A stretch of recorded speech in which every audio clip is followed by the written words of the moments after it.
রমজান মাস বড় নিয়ামতের মাস, বড় বরকতের মাস কেন হলো? আল্লাহ পাক রব্বুল আলামিন এই রমজান মাসে পবিত্র কোরআনুল কারীম নাজিল করেছেন।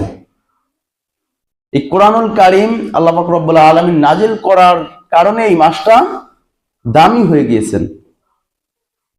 যেরকম ভাবে নবীর উপর নাজিল হয়েছেন, নবীও দামি। যেই কোরআনের আয়াতগুলো সংগ্রহ করেছেন, মুখস্থ করেছেন, যাদেরকে আমরা বলি হাফেজ, তারাও দামি, দুনিয়ার মধ্যে তারাও কি দামি।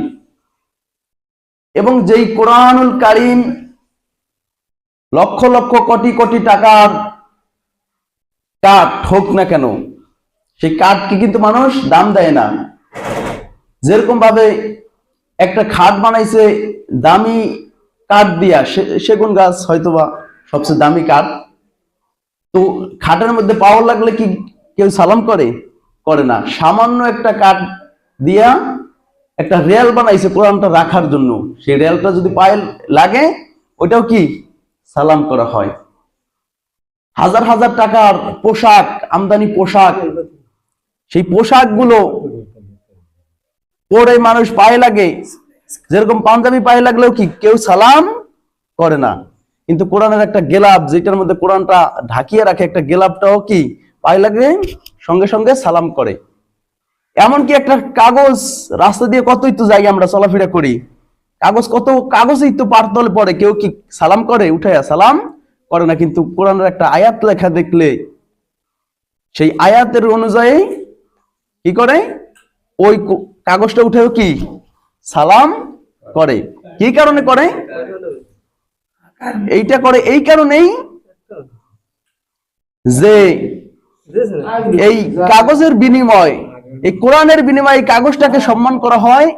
কাগজের বিনিময়ে একজন আলেমকে, আলেম কোরআনের আয়াতগুলো সংগ্রহ করার কারণে, মুখস্থ করার কারণে একজন আলেমকে সম্মান করা হয়, মানুষ সম্মান করে।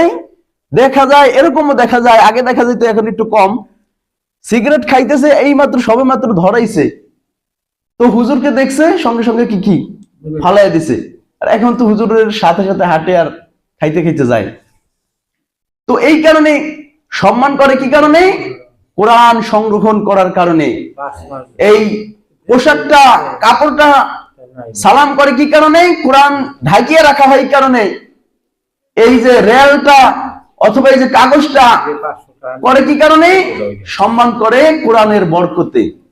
তো এই মাসটা আল্লাহ পাক রব্বুল আলামিন এই মাসের মধ্যে কোরআন নাজিল করেছেন। এই মাসটা এই কারণে অনেক দামি হয়ে গিয়েছেন। এখন যদি কোরআনুল কারীমকে জিজ্ঞাসা করা হয়, কোরআনুল কারীম কি উত্তর দিবে? তাও কোরআনুল কারীমের মধ্যে আল্লাহ পাক রব্বুল আলামিন কোনটার পর কোনটা উত্তর দিবে কোরআনুল কারীমে, সেটাও কি দিয়ে দিয়েছেন। কোরআনকে যদি জিজ্ঞাসা করা হয়, ও কোরআন